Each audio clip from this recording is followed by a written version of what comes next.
drugs, or ideas, what you consume influences who you become. On the Mind and Matter podcast, we learn together from the best scientists and thinkers alive today about how your mind-body reacts to what you feed it. Before starting Mind and Matter, I spent 10 years in academia doing scientific research. I got a PhD in neuroscience where I focused on neuroendocrinology and the neurobiology of behavior, and before that, I specialized in molecular, developmental, and evolutionary genetics. I use my scientific background to help parse and translate the information that guests share on the podcast. In addition to the podcast, I write long-form written content inspired by the show where I integrate what I've learned across episodes. I also have a free weekly newsletter where I provide you with upcoming guests, share links, and provide commentary on scientific studies and research that I'm reading, and more. Visit mindandmatter.substack.com to find all of my content. Hey everyone, I want to share with you a new AI-powered research tool I've been using to find scientific papers and learn from the literature. It's called Consensus. It is an AI-powered search tool built using large language models trained to help you find and understand the best science faster. Consensus helps you not only find individual papers, but its AI models will help you assess research quality and even synthesize insights across multiple papers for you. You can ask it general questions about any topic you might have, such as what are the known risks and benefits of a certain prescription drug? What do we know about how a certain food or nutrient affects the human body? Anything you can think of. Its pro analysis feature will actually provide you with a concise written summary of what the literature says, broken down point by point, highlighting the strength of the evidence across papers and providing you with individual studies ranked by the relevance and including additional information like citation rates, journal quality, and more. You can also save, cite, and share individual studies with a single click. Unlike other AI and search tools like ChatGPT, PubMed, or Google Scholar, Consensus uses over 20 custom large language models that are developed and trained for this specific purpose. The base Consensus product is totally free, but the premium product that you can subscribe to has better features and unlimited queries. I highly recommend this if you are using outdated tools like PubMed or Google Scholar, or you just do your own research. For a limited time, you can use the code MINDMATTERSPECIAL, all one word, to get a free premium subscription for 1 year. That is a $150 value for free if you use the code MINDMATTERSPECIAL today. So click the link in the episode description or check my support page and give Consensus a try. Use the code MINDMATTERSPECIAL to unlock your free premium subscription today.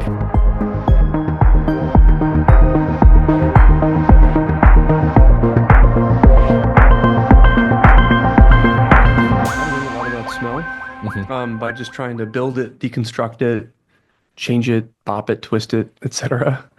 And I've gained just a deeper appreciation for how core it is to just me personally, to like my loves, but also just how pervasive it is in society.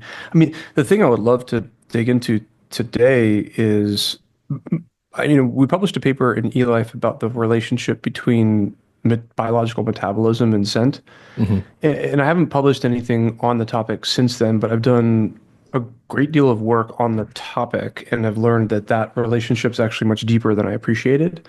And there's other fields, it's super balkanized, but there's other fields that know way more than anybody that I've ever met in the world of olfactory neuroscience. Mm-hmm. They just know way more about the molecules. So there's this crazy thing that I discovered, which is if you go searching in the literature to learn about smell and use the word olfaction, reasonable technical term for smell, you learn everything that happens once a molecule hits a receptor and then goes into the signals go into the brain, and et cetera, and affects the rest of what the brain's responsible for, like behavior and language.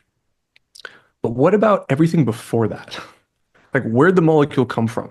Mm-hmm. What made it? Yeah. Why is it there? Mm-hmm. What does it signal? All of that is actually completely ignored by the word olfaction. But there's a different word that picks it up called aroma. And it's a very subtle difference. Aroma and olfaction are sometimes used interchangeably, but in the scientific field, aroma is this catchword that pulls on this thread of flavor scientists, of people who do the metabolism of fermentation. It's like everybody who cares about the chemistry of how scents are created are tagged with the word aroma. And then anybody who studies how the brain responds to these molecules are tagged with the word olfaction. And it's so balkanized. There's such a clear dividing line. And look, I got a PhD in this stuff. Right. Like I went as deep as you could possibly go in olfaction. And the word aroma never once showed up in any context. And there's this whole other world of people that actually know what these molecules are and where they come from, and they have a ton to teach us. And obviously the olfaction folks have learned about how the brain processes these molecules, and they have a ton to teach the aroma folks. And it's like it's beyond strange that there's been a dividing line between the two.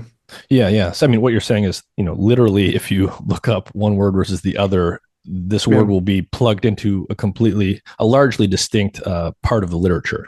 It yeah, doesn't really talk to completely, the other one. completely distinct. And the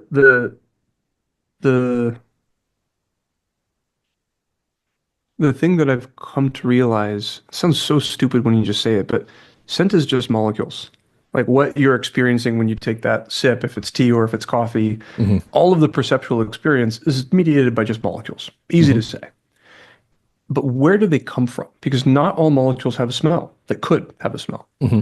And, a specific example is like the strawberry, maybe one of the closest studied fruits on the planet, second only to the tomato.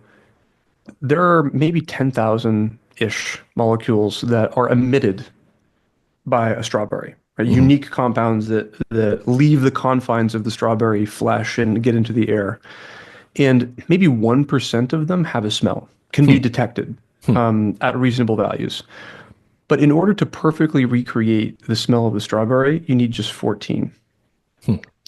And what's interesting about those 14 is every single one of them are metabolically downstream from nutrition. Hmm. So not one of those molecules is an accident with respect to why the strawberry matters to us evolutionarily. They're each just a few metabolic steps downstream from sugars, fats, or proteins, amino Hmm. acids. And not just any amino acids, essential amino acids, right? The ones we actually have to eat. Yeah, yeah.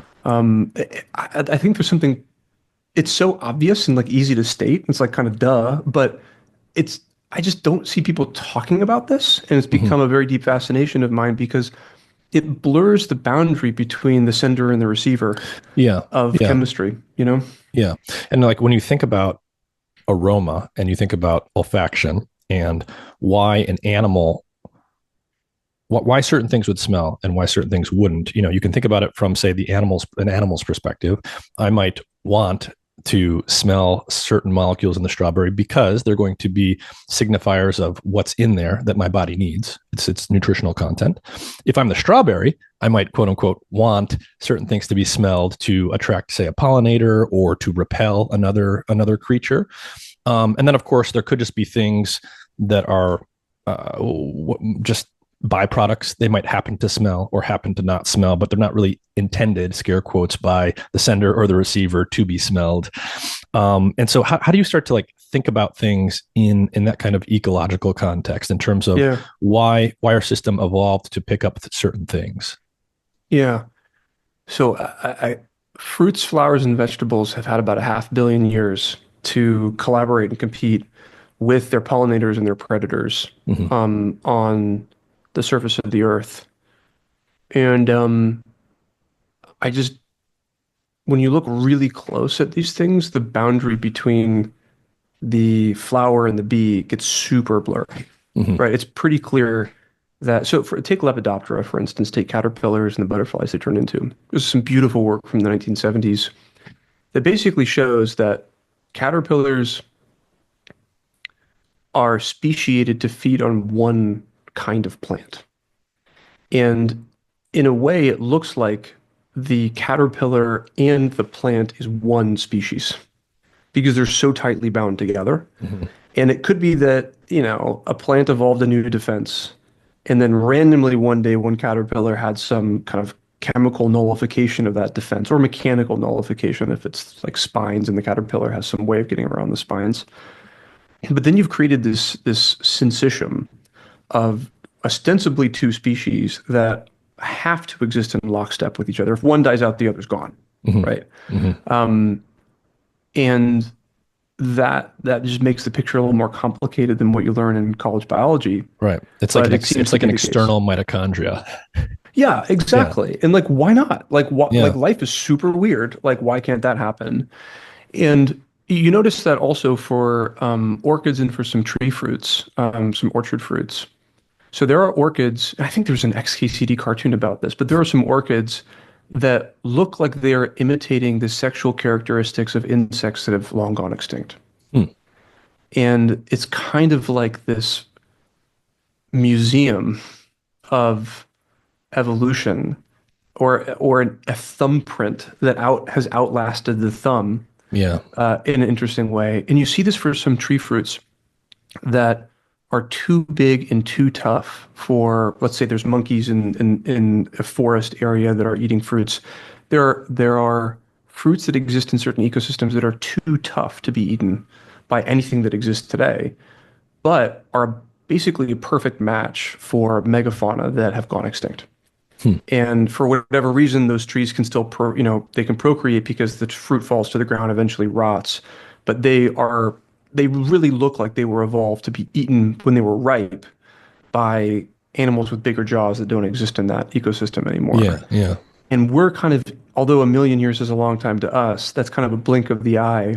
We're like, oh, the thing that they depended on has just disappeared, and maybe this thing will very soon too. Hmm. I think there's just something very beautiful about that idea to Yeah. Yeah. me. You can see or smell or hear Yeah, echoes of the yeah, past in yeah, living organisms today.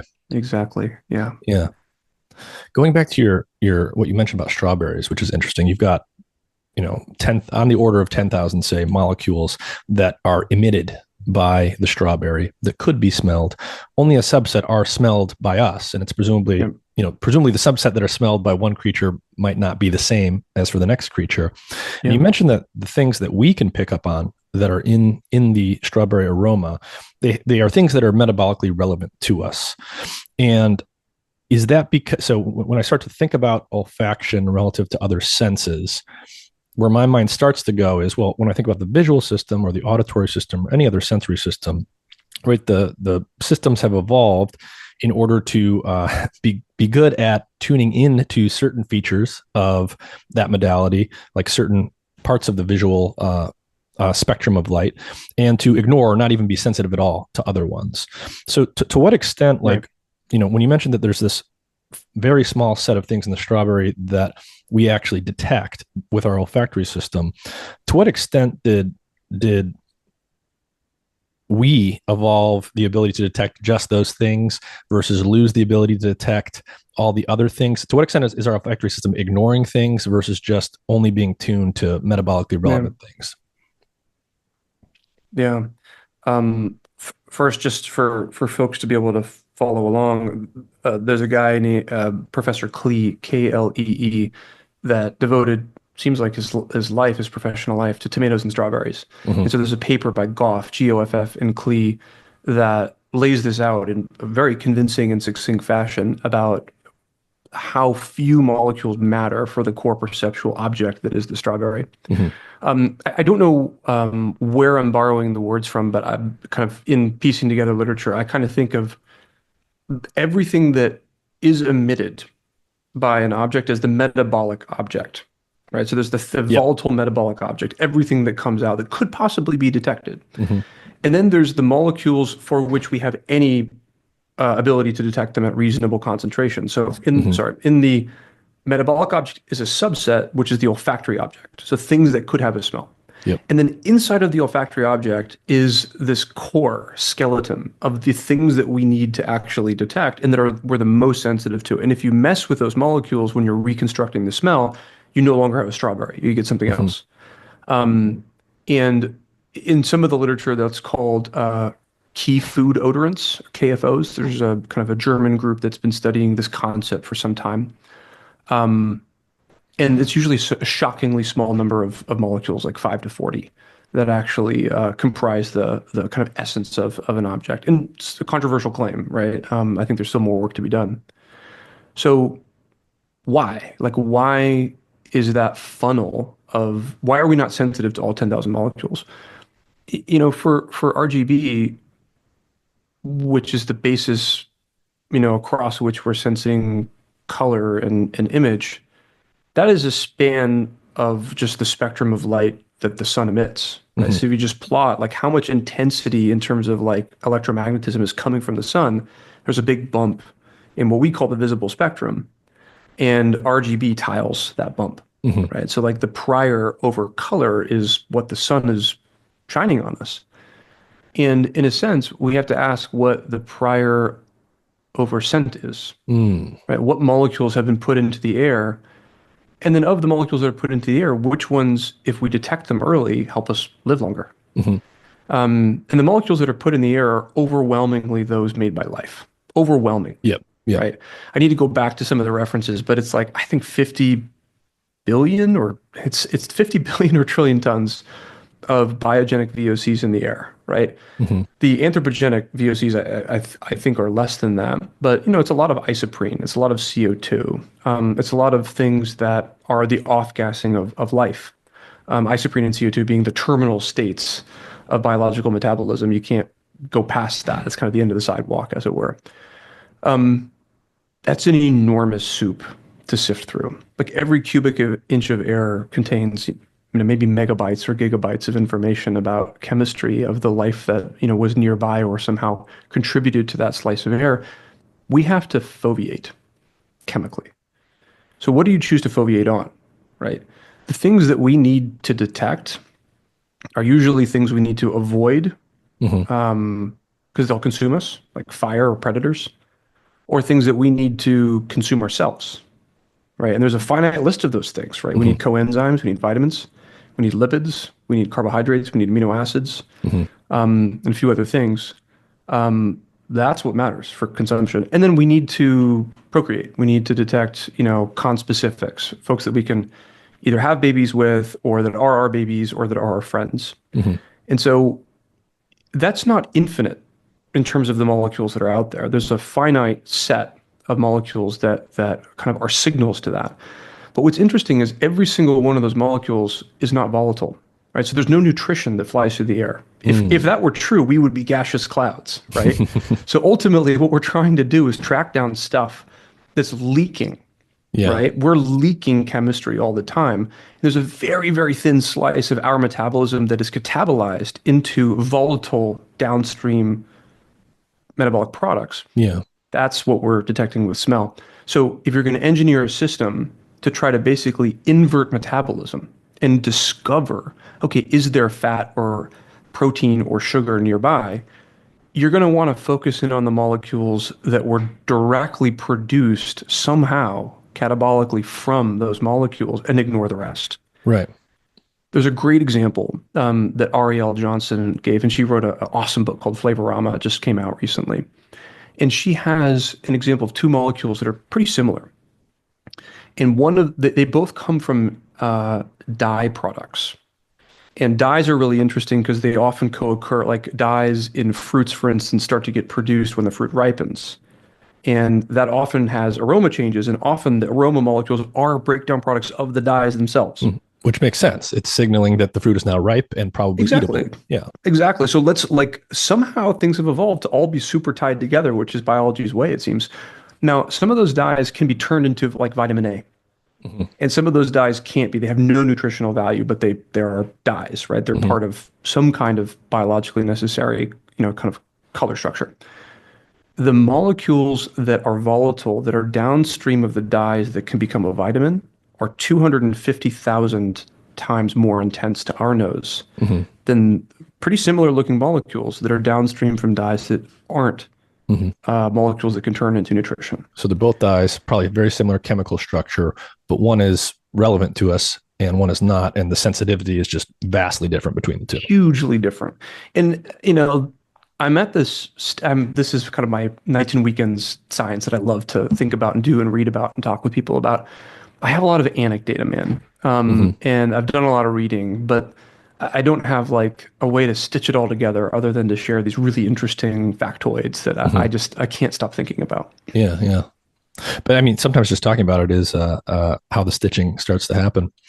Feel like we're building a tapestry together. Yeah. Yeah. How much of our olfactory perception is how much of that map is plastic versus kind of hard coded from the beginning? So to think by analogy here, if I think about the auditory system and specifically language perception and acquisition in humans, we're all born with the capacity to hear, to detect Right. a relatively wide range of phonemes. Like a little newborn baby can hear all of the phonemes that are produced in all the languages in the world, but very quickly their brain learns how to tune into just the ones that are used in their native language, Right. and they become insensitive to other ones. So the insensitivity isn't baked in from the beginning; it's lost through learning. Do we understand if the olfactory system has that kind of plasticity? Yeah. We may. I don't. Mm, So there's a couple things there. One is there's a difference between what we smell and what we like. So mm, what we smell, just as you were mentioning, we can hear all the phonemes, just they may not take on meaning to us or association. For sure, it's the same in olfaction that like, and I think this is cross species, right? So when, for instance, we smell, this is a kind of a vivid example, but there's a flower that blooms every, I guess, many years. I forget if it's 7 or 4, but it's called the corpse flower. And it's for a good reason, because when it blooms, it smells like a rotting corpse hmm, to us. And it is pollinated by the corpse beetle, which hmm. normally lays its eggs in corpses, which is just part of its life cycle. So that's an example that like there's probably one map of olfaction. And what we smell is probably shared across everything because I think we're basically smelling biological metabolism, right? We're Yeah. trying to infer the presence of certain kinds of nutrition or biological processes. Now, whether we like it, super cultural, right? So Parmesan cheese and kimchi are divisive, right? And they're loved by some and disliked by others. It's learned for sure. Hmm. But then there's this other layer, which is like, all right, let's say I'm exposed to pine forests, but not tropical forests. Am I gonna not even recognize certain smells when I go to the tropical forest much Hmm. later on? I don't know, man. Yeah. Yeah, there's a ton of bidirectional endocrine modulation in the bulb. And certainly when we're hungry, we kind of chemically foveate on certain scents over others. And there's a very close link to hunger and our internal kind of metabolic engine and Hmm. scent. And I wish I knew more about it, but that's about all I got. Yeah. Yeah. But I want to talk about sort of the olfactory map and how the brain actually maps out olfaction. So, for those listening, obviously we have different senses. We can see, we can hear, we can touch. And in a nutshell, like a lot of the senses, somatosensory, the sense of touch, the auditory system, the visual system, those have been fairly well mapped out by Yeah, neuroscientists for a while now in terms of, we know what the relationship is between how light hits our retina and how that's mapped out in visual cortex. And we can talk yeah, about the retinotopic map and all of the detail there. But that, we understood some time ago the logic by which the brain is encoding visual right. information. My understanding is that with olfaction, that understanding sort of lagged behind or it came later. It took us longer to figure out how the brain was actually encoding smells. And I know that I you've been don't think we connected. know. I We don't still think we don't still know. know. Yeah. Yeah. But do we know anything or is it still very mysterious? So I think it's mysterious. So Bob Data, who's my PhD advisor, did some work in his postdoc advisor's lab, Richard Axel, and I think showed pretty convincingly that it looks like the projection from the bulb, which is like the first stop of sensory processing in the olfactory system, to the piriform cortex, which is like the smell cortex, just like what visual cortex is to seeing. So the projection from the bulb to the piriform looks random. And that's not what looks like it's happening in the visual cortex. Hmm. There's, as you Hmm. mentioned, this thing called retinotopy, which is like where things are on this surface of your visual cortex look like correspond to where things are in the visual field. Hmm. Nothing like that looks to be happening in piriform. Now, to me, there's an open question. Is it random or is it very, very high dimensional? And I Mm. don't think that we've addressed that. So, the work that we did, I don't know, we did the work like 5 years ago and published it, I think last year. We were able to find a principal odor map that's about 300 dimensions that seems to be able to predict what a molecule will smell like better than a person can even describe it with respect to a panel of people. So we have this superhuman accuracy map of scent that's not three-dimensional. It's closer to 300. Nobody's gone and looked if there's a 300 dimensional topic map on the piriform because that's really freaking hard. Yeah. I think that's probably what's happening. Now, we would not know about retinotopy if we studied squirrels as opposed to cats or mice. Mm. Because squirrels don't have retinotopy. They Hmm. don't have pinwheel structures in their cortex. So, like, for whatever reason, squirrels can definitely see, but this topic organization that's real nice looking does not exist in that species, which seems just as smart as a mouse, maybe smarter. What if that's happening for mice? That for whatever reason, our model species doesn't have topi, it doesn't, whatever the term is, doesn't have Hmm. a topic map, doesn't have a map-like organization on the surface of the piriform. The other thing to add a complication is it's super hard to study the piriform cortex, Hmm. right? I think there's Just like because of two where it is. where it is. It's under the jaw, right? So Yeah. the visual cortex, you pop, if you're doing the surgery, you just pop off the back of the skull. With respect to other things you have to do, kind of neurosurgically, that's kind of easy. But taking off the jaw and going through a ton of vasculature to expose the piriform cortex, like I think it's just Stan Peshkovsky that can do that. Yeah. Maybe one other person, Dan Stetler. I forget who did that, a surgery equivalent surgery in the Axel lab. But like we're talking like pretty hardcore veterinary neurosurgery to do that exposure, and so it's just not studied. Hmm. And people put wires down in the brain, but like you need to expose the surface of the brain to do those kinds of experiments and really show it. And like, good luck finding people that have the hands to do that. Yeah. Yeah. So how did you go about creating this 300-ish dimensional olfactory map? Yeah, pretty simple idea, which is if you can take a bunch of images and there's labels of what's in those images, and you can train a neural network to predict those labels, when you crack open the neural network in its embedding layer, which is the kind of layer that encapsulates all that's been learned about that data set for the purposes of making those predictions, the embedding contains a manifold of images. And it's this beautiful high dimensional compression of the space of things that one can see. And that's what a map is, right? And Jim DiCarlo's done a bunch of work correlating different levels of this processing with actual neural activity and the visual processing stream in mammals. And it looks like there's a correspondence. So there's something being learned that's sharing an algorithm, not an implementation, but an algorithm. We wanted to do the same with olfaction. And the trick is, okay, go get a bunch of molecules with structures that you can write down, just like you can on the whiteboard, you draw the atoms and the bonds and the double bonds and all that stuff. And then associate those molecular structures with smell. So we were able to download, curate, in-license, purchase. I mean, we kind of by hook or by crook, we got 5,000 and I think 5,030 molecules in our database. And we associate it with the sense that a master perfumer would ascribe to those molecules. And that's the data set. And then you train a neural network, and you have to train a special kind of neural network that can deal with molecules as input. And that's called a graph neural network. And the big difference is most machine learning likes to work on rectangles, right? Like images are a grid. Hmm. Text is a very long, thin rectangle, Hmm. effectively. Sound is kind of the same thing.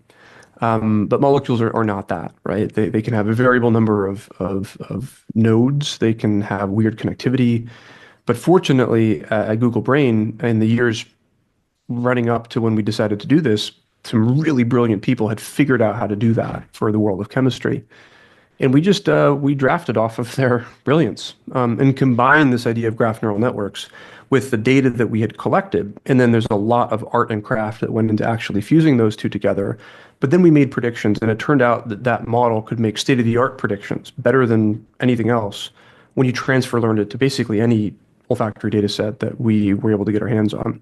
So we trained it on expert human labels and then transfer learned it to other human data sets and got state-of-the-art. And that also turned out to transfer learn to other species.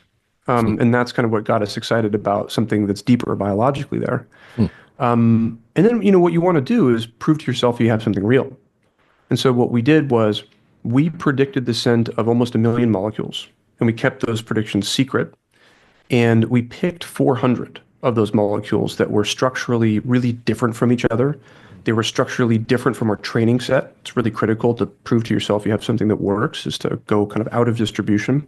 Hmm. And then we predicted that they would smell different. And then what we did is we worked with Joel Mainland at Monell, And we trained a panel of people to reliably rate what things smell like. And the best you can do is the average of a panel, which is true for all data labeling. And our question was, okay, were our predictions worse than the worst person? Or were they in the middle of the pack? Or were they better than the average person in the panel? And the answer was they were better than the average person in the panel, almost better than two people combined. And that told us, okay, we have something that's actually captured the relationship between a molecule structure and its odor and can do so at superhuman accuracy. I think there's something really here. And I think I've just been pulling on that thread since then. And so when we think about the relationship between the chemical structure of something that we can smell and what the perception is like, what people describe it as, what I think I've heard people say is that, I mean, one sort of naive idea would be, okay, well, if I've got two molecules and they're just sort of like one bond different, or they're very similar chemically, they'll probably smell similar. My understanding is that you can have two molecules that are very similar chemically, but they could smell completely different from each other, or one could smell and one doesn't. Is there some kind of orderly relationship between the chemistry and yeah. Yeah, it's biology, so no. Yeah. But it's true for drugs too. So in medicinal chemistry, this is called an activity cliff, where you have a great molecule that's an awesome drug, meaning it binds to some receptor or associates with some biological process, and you change one tiny little thing, and it becomes useless. Yeah. Or vice versa. You have something useless, and you make a tiny tweak, and then it's a life-saving drug. Yeah. It's true for scent as well. Or sometimes small changes don't affect the smell, and sometimes they can eliminate it or multiply its intensity by orders of magnitude, Yeah. or change its character from roses to rotten eggs. All of that is true. We tested that explicitly, and kind of that's, I think, the last paper and the last figure in the Science paper. But being able to kind of straddle those activity cliffs is really important. Stress test of whether or not you've captured the microstructure of a map of symptom. Indeed, we were able to do that. Now, what's interesting is sometimes molecules that look totally different smell very similar. And what we were able to find, and this is a little bit in the Science paper and in the eLife paper as well, is sometimes those two molecules may look different to a chemist or a computer, but they don't look that different to life. Yeah. Meaning, actually, those two molecules are one enzymatic step apart. So there's a protein machine which is actually designed to turn molecule A into molecule B. Yeah. And they can look wildly different because enzymes can do some crazy stuff. Yeah. And if like instead of thinking of this as we're detecting the molecule in our nose, animals, maybe we should think about it as the animals are detecting indicators of some other biology that's out there that they can then go investigate more closely. Yes. So you'd want that. Yeah. If that was true, you'd want that to be the case. And it seems to be the case. And it's been a source of frustration for a lot of, modelers or machine learners in olfaction. But I think we should actually celebrate that, because that's like the essence of what makes scent so powerful to us, I think. And so, it's easy. It's easy to forget, how much history and how much work went into making certain technologies possible. So like right now we're on Zoom. I can see you, obviously. We're on a video chat. I can hear you. We're talking. All of these things are pretty obvious. And, we've known how to do that for a while now. This isn't cutting edge stuff, but I can't smell you. And, the ability to do that sort of requires first, I think, having some kind of map or some kind of understanding of the logic by which smell is actually encoded and decoded by a brain that can inform how we do similar things with physical technology that we build. And so, you're doing work now that is very much geared towards digitizing smell and taking that biological understanding of olfactory perception and using it to create new technologies. So can you start to talk about how and why you wanted to do that? Yeah. So the why is, there's the real reason, which is because I think it's amazing. Because I think it would be so awesome if we could digitize this sense. It just seems like such a wonderful mountain to climb. Like, I'm just excited by the challenge. In terms of benefit to society, I don't think you have to look that much further than what dogs can do with their noses. They can detect disease. They can detect low blood sugar, COVID-19. harmful substances, and also what perfumers can do. They literally weave memories into our lives, right? Like the smell of a freshly cleaned home is an artistic creation. It has no intrinsic reality, right? The smell of fresh laundry was invented by someone. And I don't think that's a bad thing. I think that's a good thing. I think that's beautiful. In the same way that we have a favorite song that we dance to our partner with at our wedding, or a favorite song in high school that we sung out loud with the windows rolled down with our friends, right? Like these are creations that are hallmarks of our life. And I think that there's room for more beauty in the world, right? In the same way that like 100 years ago, before recorded audio, the world was probably didn't sound that great. And now, although there's like annoying music that's pumped in occasionally, like I think net, like we have more creativity, more beauty, and I'm grateful for it. And I just I see a world where that's true for scent as Mhm. well. And in order to do that, I think we have to automate an enormous amount of the toil that goes into creating scents and also detecting them. So ultimately, what I want is a device I can hold that can change the scent of a room and kind of change my mood. And I want that same or a different device to be able to detect if the air that I'm breathing is healthy and pure and clean, and detect if the sense that I'm emitting from my sweat or my breath or whatnot indicates that I should make a change or if I should do more of the same. Right. So should I take these vitamins? Should I avoid these foods? Should I work out harder today? Should I go see a doctor? Is there something really the matter? And look, in my lab behind me, I can answer all these questions and I can do all these things, but it's not small enough and cheap enough yet Mhm. for anybody to do it. And that's what I want to enable. Mhm. And I think that we have a long road to do that, and we have a plan to get there. And look, we've taken baby steps, right? So we kind of put this on social media, although we'd done it about 6 months ago, but we teleported the smell of a plum.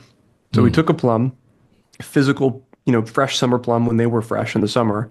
We sliced it and we put it through our apparatus to take the chemical signal, turn it to a digital signal. We embedded it into our principal odor map, and then we reverse engineered it into a formula that we printed on a robot. And this is that plum. Mm. So in this is like the soul of 1,000 plums. I could smell this as much as I wanted, and it really does smell like snapping into a fresh plum. Mhm. We like made 100 vials of these to basically donate back to the science that we're doing. It's at osmostudios.ai. So it's like a cute art project, but really it's an indication that we've done it. Like we've actually digitized scent. It requires pretty big instruments right now, and we're working on making that cheaper, faster, smaller, and something that anybody can play with.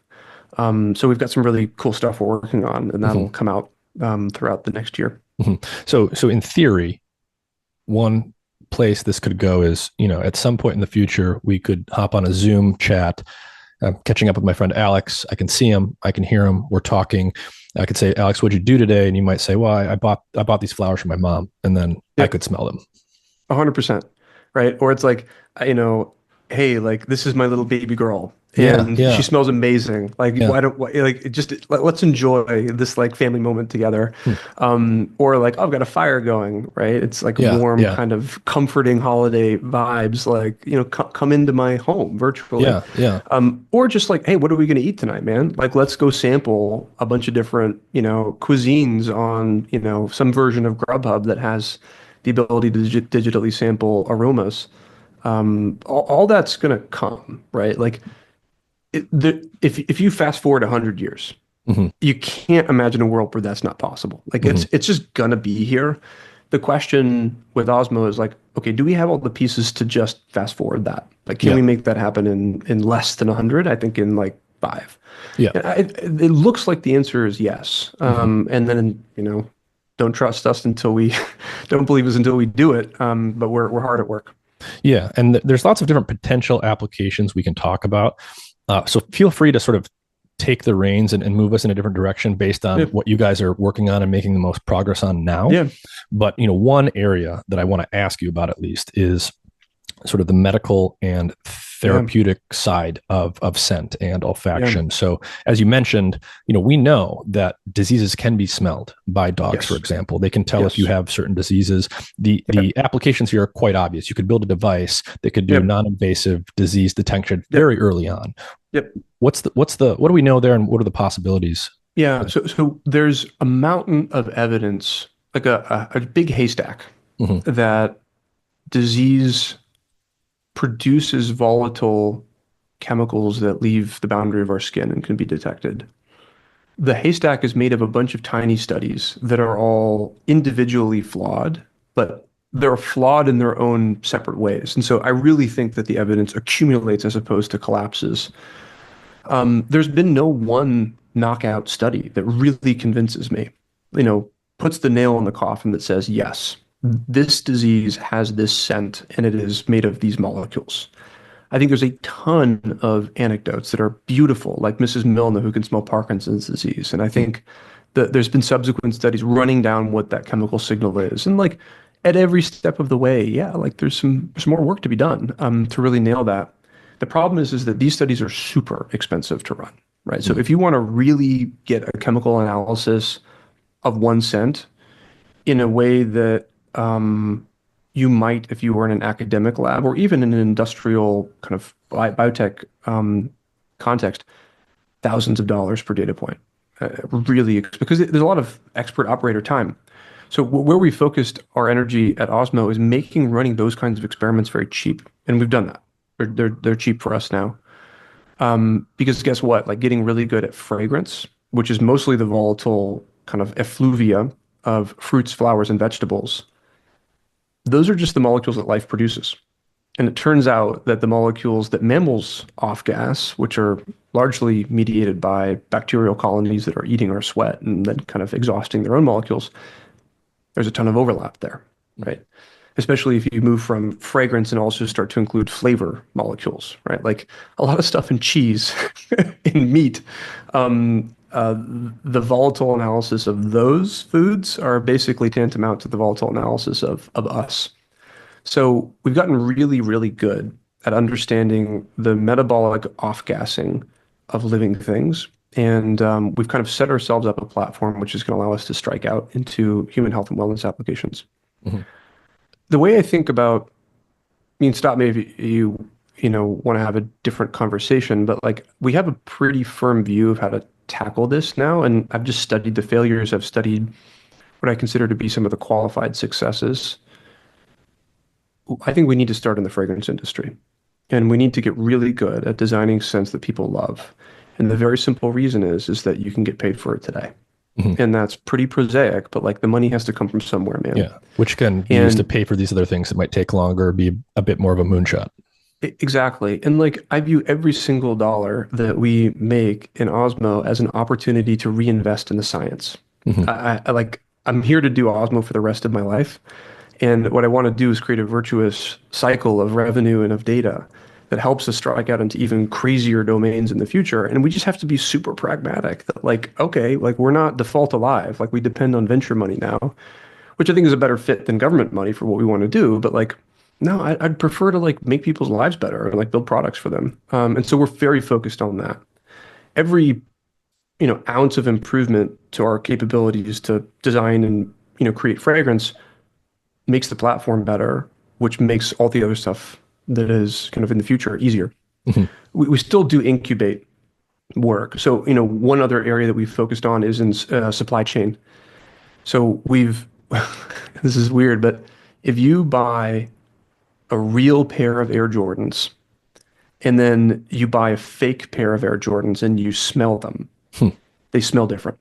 Like to a naive person, I can just tell there's a difference. You, me, anybody, Yeah. they look the same. The counterfeits are super good. So if you go Mhm. to Temu and you buy a fake pair of Air Jordans, they look exactly the freaking same as the real ones, but they're obviously not.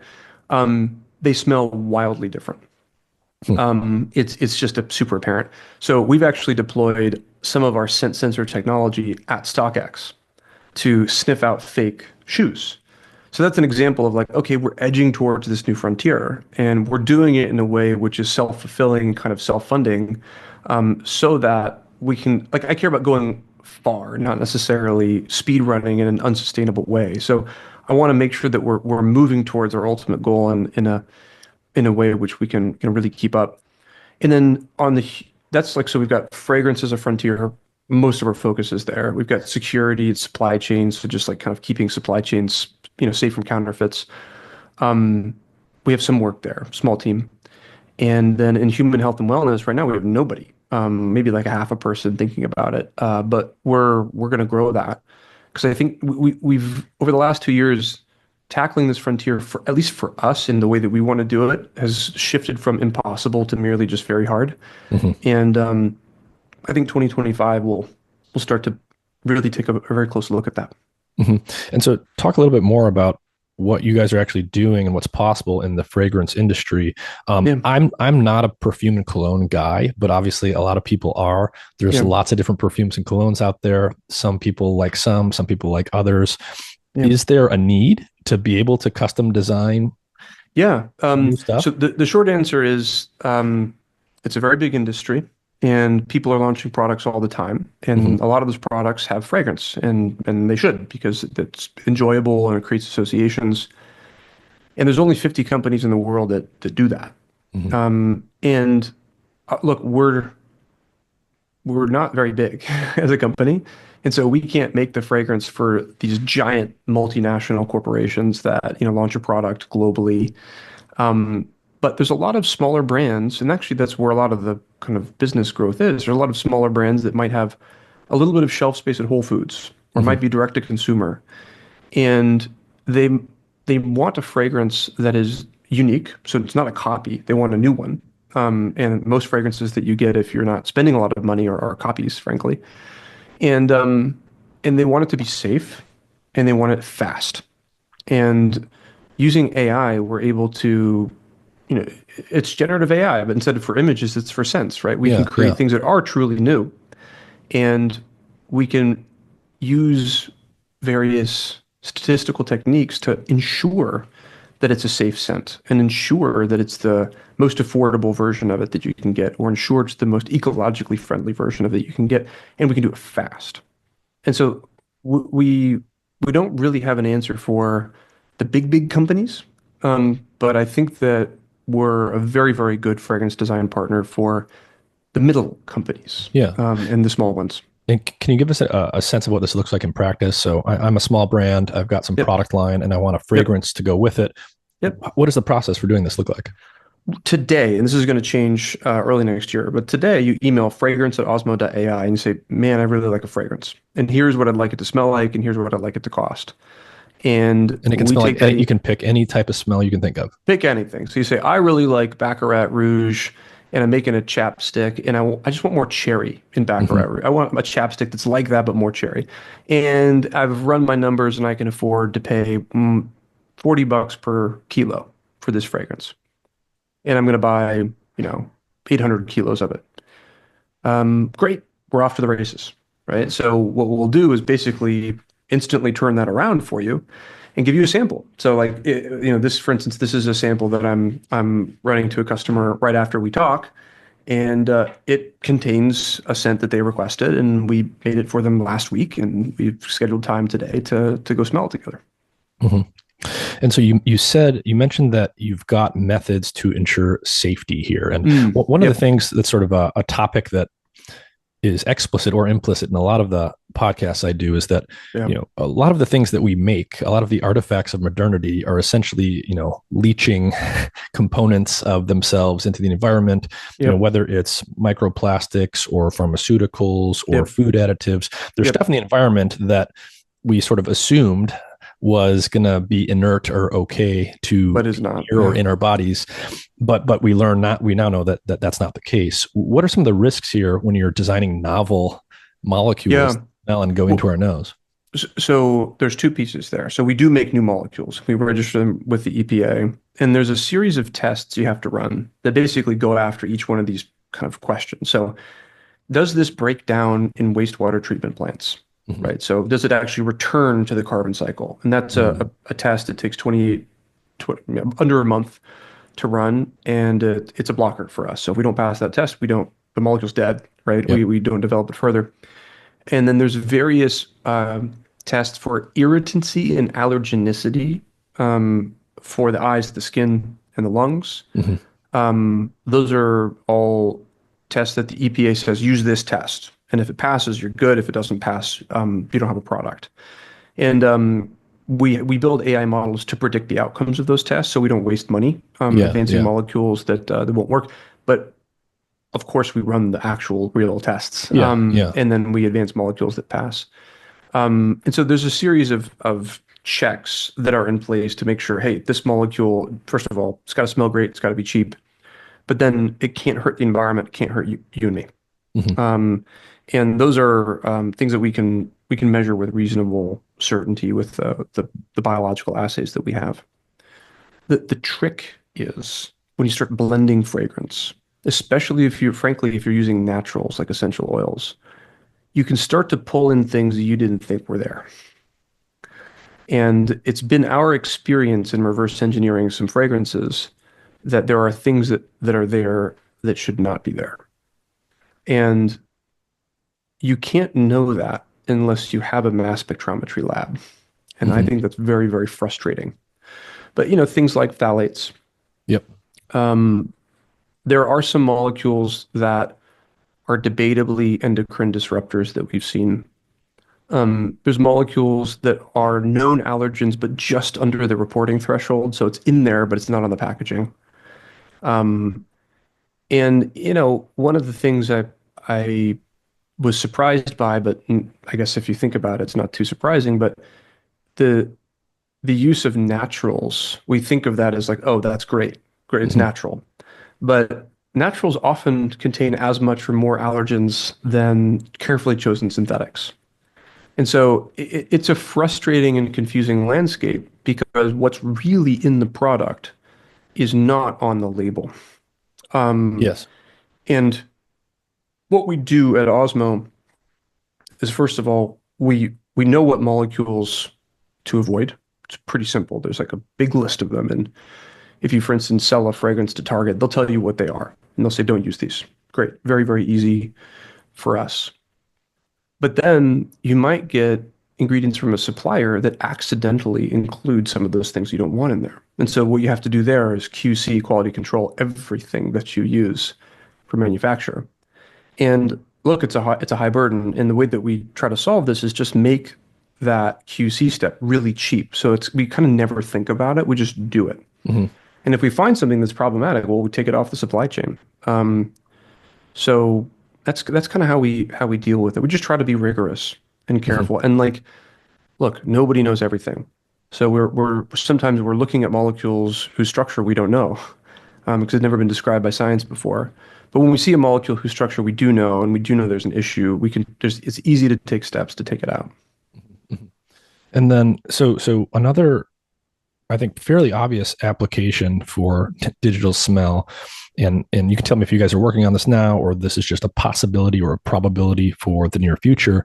But when I think about sort of the devices we already have in our homes Mhm. that do a rudimentary job of what you guys are doing, I think, Yeah, is like a like, smoke detector, yeah, I right? have a smoke detector, a carbon monoxide detector, and it's Yeah, just sort of like a yes no binary device for something I yeah, can't smell, but that might harm me. It's easy to imagine a device someday that could say, just do something more sophisticated with my air. Like, what's in yeah. my air at home? It's maybe it won't kill me, but maybe I need to open the windows and Yeah. flush things out. Where could things go in that direction? So the place where people can't open the windows and flush things out is the International Space Station. And Mm, so they've had to think about this. mm, And it turns out, and this is a very roundabout way we've arrived at this, but the same level of rigor and kind of sensor technology that flies on the space station is what we use at StockX to detect counterfeit sneakers. Now, that technology today is too expensive to go into your home. Like I think if we wanted to make a product out of it and have some margin, it would be like $20,000. We can't. I just don't feel comfortable releasing that today.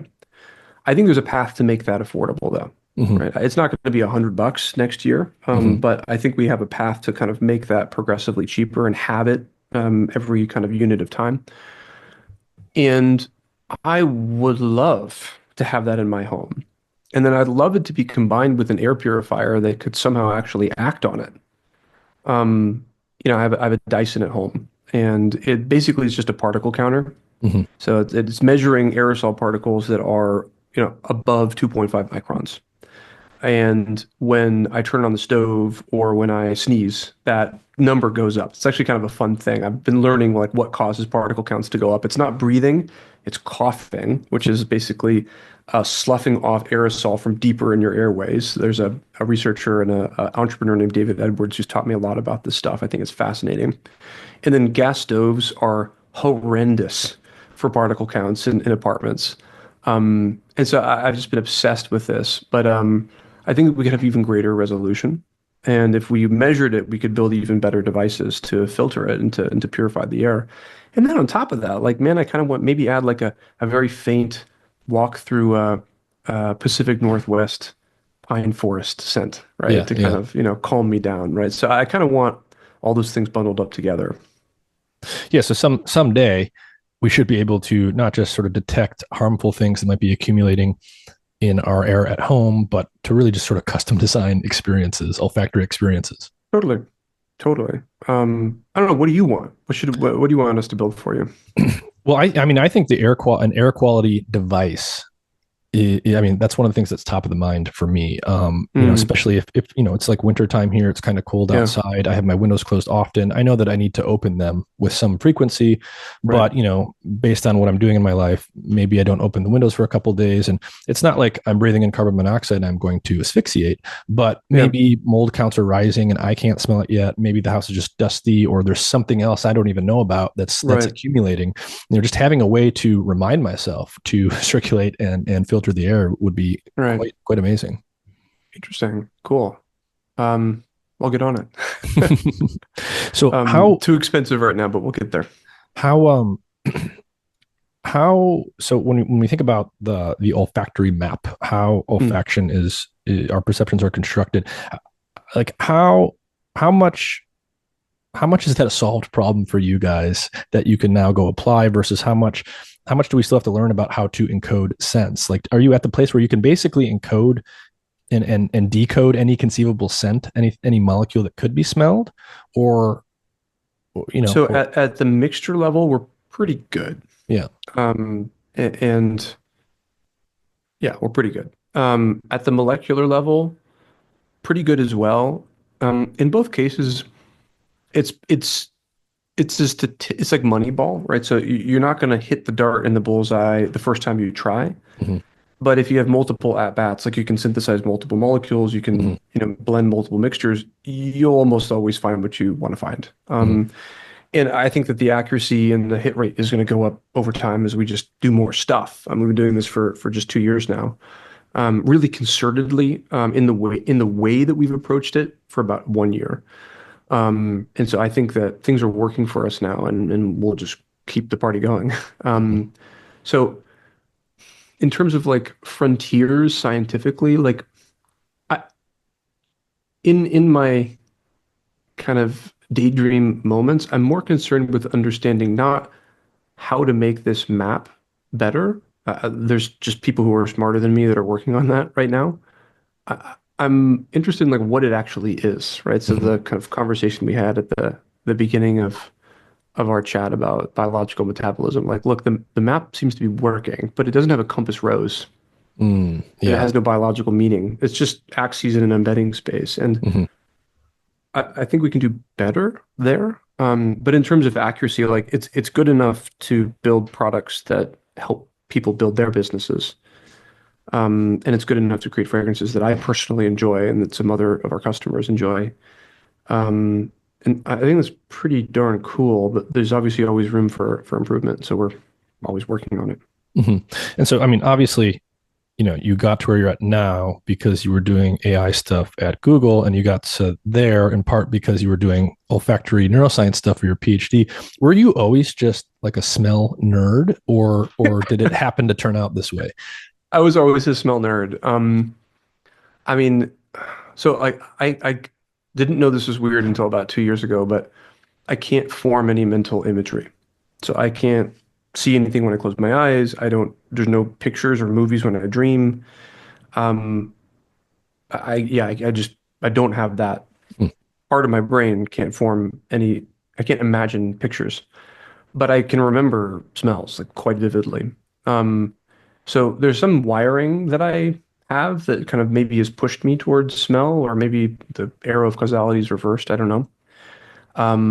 But I remember very vividly. I was 12 and I was at summer camp, and I grew up in this smallish town called College Station, Texas, and I went to a summer camp with some big city kids. And I didn't have the Abercrombie and Fitch clothes or whatever. And so I was an outsider on multiple axes, big computer nerd, right? And what was really astounding to me is like, okay, I could see the clothes. I could imagine a conversation I'd have with my parents where I'm like, Mom, can I have these clothes that I'll fit in if I have them? And they'd be like, no, they're ridiculously expensive. It's like I understood that. But what was wild to me is that some of these kids would spray a liquid on themselves that was invisible, and it would change the behavior of people in their orbit to like them even more. And it was the wildest thing to me. I mean, like I appreciate how I'm describing this as like so painfully nerdy that it's like that's how I was seeing this process of like adolescent kind of pre-courting behavior. But that's what I saw, and I was like, that's the craziest thing in the world. That shouldn't be possible, right? That like a non-visible thing can basically, in a blast radius of like 5 feet around you, can get people to come closer to you and treat you different. Like, what the heck is this stuff? And it Hmm. was perfume, Yeah. right? Specifically, it was Abercrombie and Fitch Fierce and CK1 and Polo Blue and like these mass market hits that were like at the time, anywhere between 40 and 80 bucks a bottle. So they felt like gold to me. Like I could never have these things. There were these art objects, these unobtainable things, and I ended up getting into it in the sense that I just started reading around and learning that actually there's a lot of fragrances out there. And some of them nobody that I knew about. And that all of a sudden it felt like there was this secret world, right? And like I've since learned I was nowhere near the depth of what's available. Like there's this whole world of niche perfumery that goes way Hmm. beyond anything that I've ever devoted myself to. But I started to learn about fragrances that other people hadn't heard of. And I would find discounts at TJ Maxx or sales at Amazon.com. And I'd buy these fragrances at a super cut rate and I just experience them in my room and just listen to the fragrance, right? And I realized that, okay, they're definitely works of art because they're beautiful, and they're definitely created. They like have a time course, like a top note, a middle note, a bass note, and some of them are better than others. Some of them I like better than others. But it just this world opened up to me. It's like all of a sudden I discovered that there's film and there's all these movies that have been made, and I can go rent them or buy them and watch them. And honestly, I didn't go much further. I never thought of like, okay, who are the directors? Hmm. Or who are the actors, right? I Hmm. never thought of who was behind them. They were because they were just it was just Bulgari or it was Azzaro or it was Ralph Lauren or whatever. I didn't think that there's anybody else behind it. It's like, okay, Paramount made this movie. Well, no, there's a lot of people that made the movie and Paramount provided some money. Um, and that continued for 10 years. And that I was really always interested in the brain. And then I saw this TED talk by Luca Turin. And Luca is a very divisive figure in the world of olfactory neuroscience. He had two big ideas. In olfaction, he had a career as a molecular biologist before that, but his two big ideas were one, we don't know why things smell the way that they do. An awesome contribution to the field, right? Just to call this out that like we don't know. It's like there's these things called photons and we don't know how they turn into color. Like that's crazy. And the second thing is he proposed a way that it works, which I don't think is true. It's an extraordinary claim. He modernized a theory that actually goes back maybe 70 years, which claims that the vibrational spectra of a molecule predicts the odor of a molecule, and that it not only predicts it, but it's explicitly what's read out by the receptors. What do you mean Um, so, vibrational spectra? so a molecule is not a static thing. So a molecule is not just like a ball and stick bottle that rotates around the world. It actually jiggles. Hmm. And the way that it jiggles is characteristic of the structure of the molecule. So if you have like a hydrogen carbon bond, it will wiggle at a certain frequency. And there's resonances that get quite complicated as you make bigger and bigger molecules. And you can read this out just like a spectrogram of a sound, where, on the x-axis is frequency and the y-axis is intensity, and Hmm. there's some blips. And those blips correspond to specific structural motifs in the molecule. And in fact, things get a little muddled on the low frequency range because that's where all the weird, complicated whole molecule dynamics occur. Hmm. And it is in a sense a snapshot of the structure of the molecule. Yeah. Lugaturin's claim was no. Biology is specifically reading out the vibrational spectra, and he has a claim or a mechanism. And I think Occam's razor cuts right through it. Frankly, like it would require crazy strong evidence from pretty complicated experiments that just haven't happened. They might happen in Hmm. 5 or 10 or 50 years, but they haven't happened today. But oh my God, did he contribute to the field by just saying, we haven't figured this out and we need to. Hmm. Hmm. Right. So, and then also, by the way, he wrote the best um, collection of perfume critiques. So he's a multivalent fellow, but his writing on perfumery is so amazing. So I really am a big fan. I think he got a few things right and he got some things wrong, but I'm a big fan. Hmm. When we think about, so obviously we all get older, we all age, and we all know that our senses slowly but surely will deteriorate with time. You know, my hearing is, it's fine, but it's not what it used to be. I love Yeah. live music. I've gone to a lot of shows. I can tell that, I've lost something. My vision is still pretty good, but I know eventually, everyone's going to need reading glasses at some point. Yep. I would imagine our sense of smell deteriorates too. Is that the case? And if so, what are the things that cause it to deteriorate Yeah. quickly?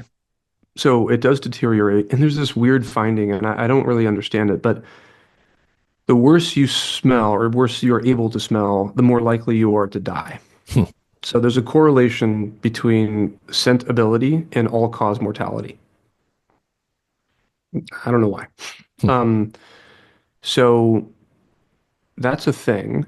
Now, what drives it, right? Scent is mediated by a sensory tissue called the olfactory epithelium. It's like the retina for smell. And it can deteriorate. It can dry out. Hmm. The neurons in it can fail to regenerate. So the neurons in the olfactory epithelium are regenerated like every 4 weeks. Um, and for instance, when you lose your sense of smell, that's why it takes about 4 weeks for it to come back, is because the neurons that have died have to be replenished, and that's the time scale. Um, but I wish I knew more. I don't know much more than that. Hmm. Yeah, death I takes guess. us all. Well, I mean, one of the things I was what presumably, obviously we can smell things. Some of them smell good, some of them smell bad, but Yep. they don't necessarily do anything. They're not toxic beyond, the what we attach to them in terms of whether they're pleasant or aversive. Are there molecules that we inhale that are actually toxic to some of those cells? I would Uh, imagine they're. um, so I could imagine that there are. I can't name any. Mhm. Um, And if they're toxic, they're not toxic to those cells. They're probably toxic elsewhere once they're inhaled. So, like hydrogen cyanide, for instance, this is a weird case. I wish I understood it better, but um, hydrogen cyanide smells like almonds, or rather, bitter almonds literally contain hydrogen cyanide. Mhm. And there is a smell to it. And cyanide's bad for you, right? So that's the one example I can think of. Now, there's molecules that smell horrid, right? And they're the smell of rot and decay. Mhm. And those molecules themselves are not intrinsically bad for you, but they are almost a one. If you find them in the natural world, they're a one-for-one indicator that like some bacteria is at Yeah. work Yeah. decomposing some biological matter, and that bacteria, if swallowed, will start to decompose you, right? And so it's unclear evolutionarily if that's like E. coli's, klaxon horn to basically say, I lick this cookie, go away, Mhm. Mhm. or if it's something else. Like we learn to detect its presence and E. coli doesn't care about us. Hmm. It's pretty clear. There's actually this really beautiful book called Catching Fire, and then some amazing references in there that go over like why things smell the way that they do, with respect to like the anthropological history of how we eat and how that's changed our gut. a really amazing book. If you can get people that have kind of studied that on your podcast, or I don't know if the guy that is writing it is still active, but amazing, amazing work. It's pretty clear that the smell of rot far precedes its unsuitability for consumption, Hmm. right? So something smells rotten way before we, should not eat it. Yeah. Like if we're in survival mode, to be Yeah. clear, right? Like Yeah. not day-to-day life, we wouldn't want to do that. Hmm. But like there's something going on there where like the signal is just blaring from this whatever piece of tissue or flesh or fluid that we were going to eat but now aren't. Huh. And so whether or not that's like an adaptive trait of the bacteria to basically ward off competitors because they don't want to Mhm. live inside of a stomach, they want to live in the air, or it's us basically not taking a chance. I don't know. Interesting.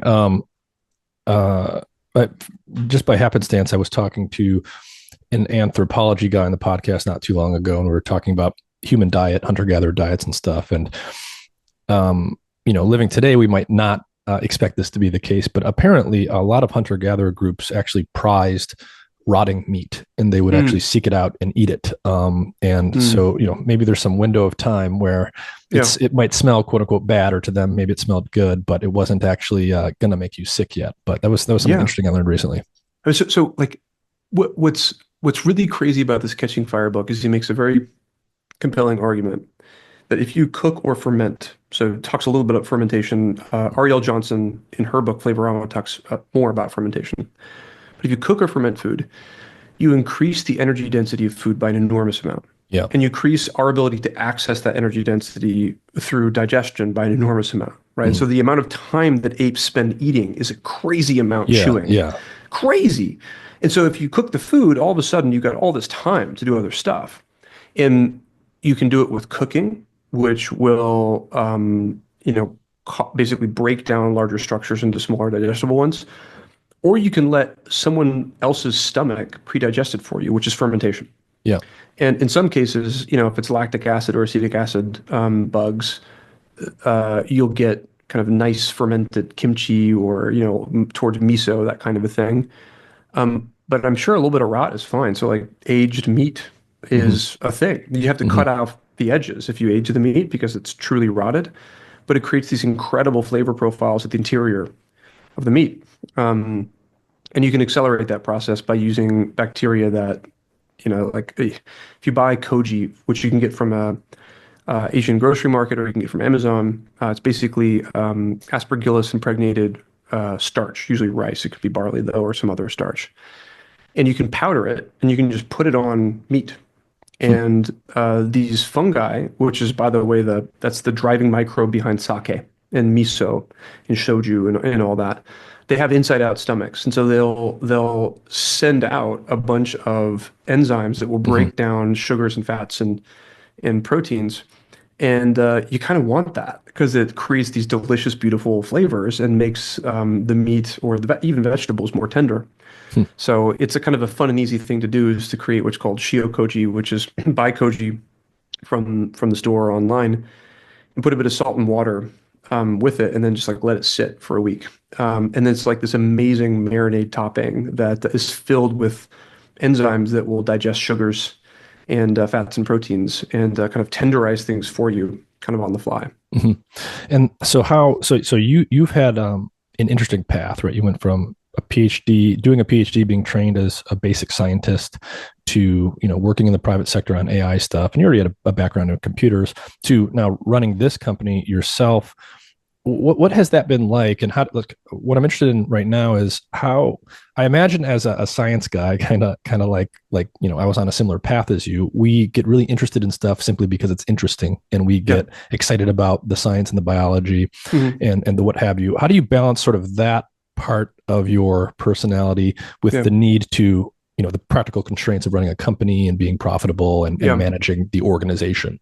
So I was talking about this with one of my mentors, Ryan Adams, who I learned machine learning from. And he was like, how are you not bored out of your mind?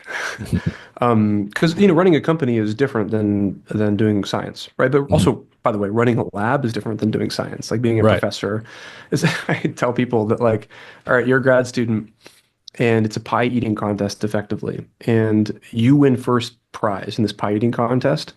And your prize is more pie as a postdoc. And okay, you're a postdoc and it's a pie eating contest and you win. And your prize is you can never eat pie again, right? You're a professor and you raise money, you panhandle, right? Mhm. And you deal with people's emotional problems. Like you're a leader now, Yeah. right? And by the way, you've had no leadership training in your whole life. And maybe you're actively discouraged because the word leadership has connotations of business school or militaries. Get over it, right? Like you're a leader now. Mhm. And so that's something that like when I do give talks and I do a few every year in academic institutions, I always end on like the most important thing that I've learned in the trajectory from leaving academia to going to industry and then now in entrepreneurship is leadership is a discipline and it can be learned. It's not intrinsic to anybody, right? The craft of leadership is creating a vision of a world that's better than the one today that people also would like to share and make a reality, and then helping people to achieve it by creating enough structure so that they know how to contribute and win. And another way to say it is to assemble a group of people and have them achieve something that they would not ordinarily do, but to have them do so willingly is kind of the craft. And like there's a bunch of details in there. And what was really shocking to me when basically when it became my job a few years ago was how far of a drop it was in terms of my competency. So, I had developed all these tools, and I was a very good scientist, I think, and a pretty good computer programmer. And so I had all these tools. I'd opened my toolbox and everything was sharp and shiny and cleaned. And then I opened up my leadership toolbox and like a cartoon fly came out and there's like nothing in it. And I just tried to treat it as if I was learning another skill. And so that meant finding mentorship, reading, practicing, failing. um, and it's a the the failure when you fail in different junctures as a leader, it just feels different than failing as a scientist. Like it's no make no mistakes. Like it's grueling and grinding to be a scientist. Like yeah, it's cool to be curious, but like, are you being curious most of the day? Like no, you're doing like grindy stuff, Mhm. Mhm. right? Like pipetting things or clipping mouse tails or whatever. Like you're grinding. Um, and it's the same in leadership or just building a business. You're grinding a lot, but then when you fail, when an experiment fails as a scientist, like you initially, before you're trained, kind of take it personally. You failed. And, I found that when I transitioned to being a leader, when I would fail, meaning like I didn't achieve an outcome with my group that I wanted to achieve, I would feel like I failed. And kind of true, right? You're the leader. It's your fault. um, but over time, I've gotten a little bit of a distance from it. And I've just done it a bunch. And I'm just beginning to learn how little I know. So I'm kind of out of the phase where I'm like, this is something I can do. Like, no, I'm like, this is a lifetime of craft that's ahead. And like some people do devote only their life to leadership, right? So this is trained in military academies. This is taught in business schools. This is something that you learn on the job as an executive in kind of more established corporations and industries. And I have a lot of respect for it now. Mhm. Yeah. Yeah, and so what have you learned about like how to motivate people on a day-to-day basis? So people might naively think, even if they've never been in such an organization or led one themselves, oh, it's easy. If you've got enough money, you just say, "Here's how much money I'm going to give you," and tell them what their job is. But I suspect that's not all there is to it. Yeah. I mean, it's all like a company is all people. It's just people. And it's people that want to do something that matters. And the greatest gift I think that you can give to another individual in a position like mine is certainty, right? So like, no, no, here's what we're going to do, right? Here's what life is going to look like for the next year, because life is fundamentally uncertain, Mhm. fundamentally. And so within certain areas of our life, you can give the gift of certainty, which is say, here's the plan, here's what we're Mhm. going to do. and be honest about it, which is like we're gonna make this happen, but here's the risks, and here's what we're gonna do to address those risks. So you can give certainty. The other thing is you can give a vision of how what you're doing matters, right? So here's the plan, here's what we're gonna do, but here's why we're doing it, right? Like I think everybody wants to be part of a story, and I see almost a public health crisis of a lack of personal narrative, Hmm. right? Like, what in your life, what's your story? Like, how are you contributing to something greater in this moment? Um, and if you can't answer that, it really sucks. Yeah. And I've been there Yeah.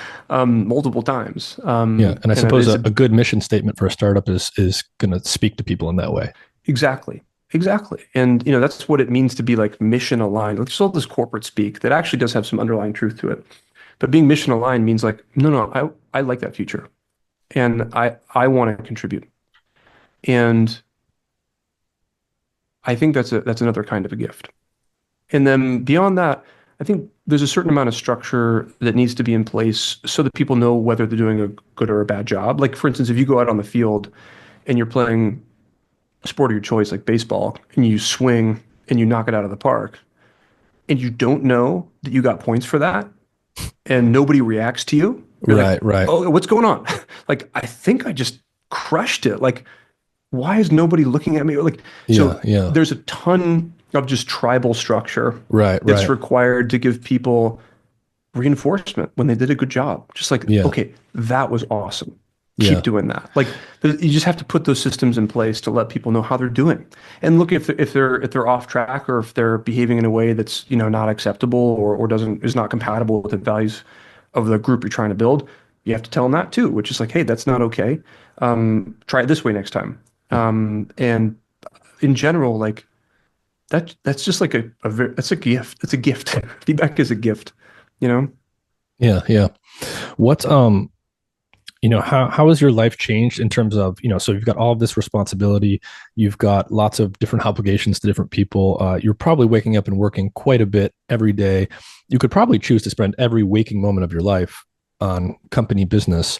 How do you, I'm just going to put it in vague terms. How do you keep a balance in your life and not go Yeah. crazy, not stress yourself out? Well, I mean, I think so. We both did our PhDs at the same organization. It's a pretty intense place. And so Yeah. I personally experienced, I think, at least 2 episodes of like full on burnout there. Hmm. So I Hmm. know what that's like. And I don't want to do it again. And I can't. Like, if I burn out and I'm not functional for 2, 4, 6 weeks, oh, that's bad. That's irresponsible. It's not just that it's like, uh-oh, I did a bad job. It's like, no, there's like almost 60 families that need to be fed Hmm. that I'm responsible for, and we're working towards something that's bigger than ourselves. And like, I can't, I have to make choices that help me serve that group and that mission. Um, I really just care about 3 things. I care about my family, and so I make sure that I set aside a little bit of time every day for that, and certainly the weekends. And there, you just have to put the phone down, um, and just spend time together. And it's not perfect, but if you do set aside the time and make those connections, and pour energy into the people that you love, like yeah, that's what life is about. And then my health. Um, and so I lift weights now 3 times a week. That's been totally transformational for like back pain, and for Hmm. like just mental outlook. Like, I just Hmm. am more positive. Um, and just like reading the research, and not frankly listening to your podcast, it's just become very clear that like I need to put on as much muscle mass as I can before like 45, Yeah. Yeah. because it's going to become harder. So I made it a priority. I like changed my nutrition. And we moved to an apartment on top of a gym, so it's very easy. Mm. And that's the kind of like second priority, and then the third is Osmo. And I've gotten a little bit better at managing my time, but I, uh, I've been fortunate to be able to work with some really amazing people that have taken on progressively more responsibility over time. And so they'll take on things that I used to not know if I was even capable of doing this, or if the organization was capable of doing this. And now it's like kind of a lot of stuff happens automatically. And there's new challenges for sure. Like there's always challenges, and you always kind of increase the difficulty level. But I feel like I have a groove to today. I found for health, like the fundamentals are sleep. I have to get at least 7 hours. So I like have this Oura ring thing and just keeps me honest. Diet. I have to have a lot of protein and I can't drink alcohol anymore. It just messes with my sleep. And then exercise. Have to lift something heavy 3 times a week. Then not too much coffee. Still, I love coffee, but I can't drink too much of it. Yeah. What have you been eating? I've turned into quite the diet and metabolism nerd, so I'm always just curious. I would love your advice here. Basically, I just try to get a gram of protein per pound of body weight on days I lift, and about half that or 3/4 of that on other days. And then vegetables. I'm not and I don't eat any fried food. I don't have like processed food or anything like that. I just try to keep that out of my life. That's it, kind of. Yeah, the rule of thumb that you hear most often around protein and preserving muscle mass is I think gram of protein per day per pound of weight. Depending on who you ask, that's either correct or that's not enough, at least if you're doing any kind of muscle building stuff. Yep. My view is that that's probably not enough. So what should I do? Because like 215 grams of protein a day I struggle to get that. Okay. What do you eat? I'm just curious. What do you eat? So I do like 150 grams of powder. So 50 right when I wake up, and then 100 throughout the day, 150 sometimes when I don't know I'll have time. And then like a lean protein, like a chicken at lunch, and then a kind of another protein at dinner. I don't know how I could do. But it's animal protein mostly. For the meals, and then I did whey protein for the powder, and then found it kind of like I had some like redness, like strong redness in my face, and I cut out dairy, and now I use a pea protein. And I'm about a week into that. Yeah. I mean, if it's powderized, it's probably like completely bioavailable. But when people are talking about whole, like the advice I often give people when they ask me on this is, I know some people who they, for whatever reason, they're getting a lot of their whole food protein from plant sources, and there's plenty of plant foods that have protein in them, of course, but the bioavailability tends to be drastically different between whole food plant protein and animal protein. It's higher with animal protein. So, you might get 20 grams from a piece of something, but if your body only absorbs 10 grams, you think you're getting 20, but you're only getting 10. Actually, one question I wanted to ask you on the powder is in like a 30-minute period, how much protein can be absorbed? I don't know the answer to that question off the top of my head. The person who I would look up, I did a podcast with him not too long ago, in the last year. So the guy on this is probably one of the best in this area is Luc Van Loon. He's a European physiologist. And you did a podcast on this? Yeah. So the last podcast I did with him would be the one to look up. And, one thing that I can tell you that might be informative here is it was always believed for, I think, many, many years that there's like a ceiling on how much protein you can eat to help you build muscle mass. Yeah. And he basically showed that either there is no ceiling or that ceiling is much higher than we thought it was. So your body is capable of absorbing and utilizing more protein than basically anyone thought, even a year ago. Is that like in a unit time? So I'm just curious because like my stomach can tolerate like 150 grams in a protein shake, which like it just doesn't kind of mess with me. But I haven't been just drinking that to get to my quota because I was thinking it wouldn't get absorbed. But if you're telling me I can just sit there and in a 5-minute period take that into my stomach and expect that to actually make it into muscle building, like okay, that solves my problem. Yeah, look up his work. He did a pretty high profile paper within the last year that I think that might give you an actual quantitative answer to that question. Okay, that's great. I would love that. So if there's like like grams of protein per unit time absorption metric as a function of what kind of amino acid, like I would love to have a number behind that, because then I would change my diet around that. The other thing to consider is, and this is relevant even if you're using chickpea powder that is bioavailable Hmm. is the amino acid distribution is actually can be pretty different depending on Mm. the source of the protein. So, I mean, basically, something like red meat, like beef, is going to have an amino acid distribution very similar to what our bodies use Right. because Right. it's muscle in a mammal. It can be quite a bit different than in a chickpea or some other Mm. organism, and one of the reasons that's relevant beyond just to use the amino acids as building blocks is that right, as you probably know, some of these amino acids are signaling molecules in themselves. And when you start messing with the ratios of different things, it can Mm. have effects on anabolic pathways, mTOR, and all that stuff. So Mm. Interesting. the actual powder you're using could matter in that sense too. I mean, do you have like an 80/20 recommendation? Like if I were to get one and stick with one, like what do people what's preferred based on what's known today? I mean, I will tell you what I do in my personal life, Yeah, and what do you do? Yeah. I just try to get all of my protein from whole animal foods. Wow. Yeah.